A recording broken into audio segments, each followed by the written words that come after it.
Assalamualaikum warahmatullahi wabarakatuh. Nama saya Nunung Mariamah, kelas C11. NPM saya 195401426522. Saya akan menjelaskan tentang herbal estetik dalam penerapannya pada asuhan kebidanan yang kita berikan sehari-hari pada praktek pelayanan kebidanan di klinik kita sendiri. Saat ini di Indonesia banyak sekali spesies tumbuhan herbal yang bisa dimanfaatkan oleh kita sebagai manusia yang mengalami gangguan ringan sampai gangguan berat pun bisa. Tetapi dengan prosedur yang telah sesuai dengan takarannya pastinya.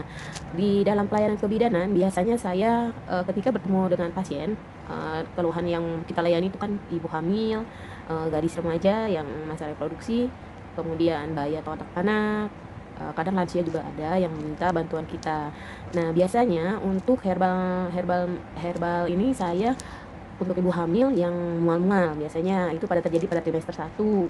Biasanya datang dengan keluhan mual-mual, kemudian saya sarankan untuk herbal mediknya itu memakai jahe. Jahe dua ruas jari, dibersihkan dulu, kemudian dicuci, kemudian kita masak air 2 gelas sampai airnya mendidih, masukkan 2 ruas jahe tadi. Bisa juga dipakai dengan tambahannya serai 2 batang, digeprek dulu. Nah, setelah mendidih air itu semua masukkan bahan yang tadi, jahe dengan serainya, kemudian tutup, tunggu 5 menit, kemudian matikan kompornya. Nah, diminum hangat-hangat, itu untuk mengurangi mual pada ibu hamil trimester 1 biasanya yang terjadi. Nah, kalau untuk yang batuk-batuk anak-anak, biasanya saya sarankan kalau anak-anak kan dia sensitif ya, jadi saya menggunakannya biasanya kencur. Kencur itu diparut, terus dikasih seujung sendok teh madu ditambah dengan kencur, atau bisa juga jeruk nipis ditambah madu. Tuh biasanya diminumnya sehari 3 kali. Tuh itu untuk anak yang usia di atas 5 tahun.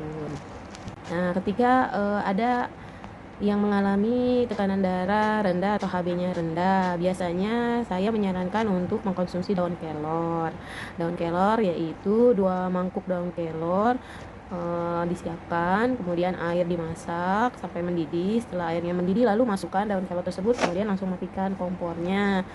Minum hangat-hangat sehari 2 gelas. Biasanya itu selama 3 hari nanti sudah ada perubahan, tekanan darahnya naik dan HB-nya kembali normal. Untuk ibu nipas biasanya saya sarankan untuk rebusan daun sirih, 5 lembar daun sirih direbus, kemudian setelah matang airnya dari 2 gelas menjadi 1 gelas, matikan kompornya, kemudian bisa diminum. Itu untuk yang ibu nifas.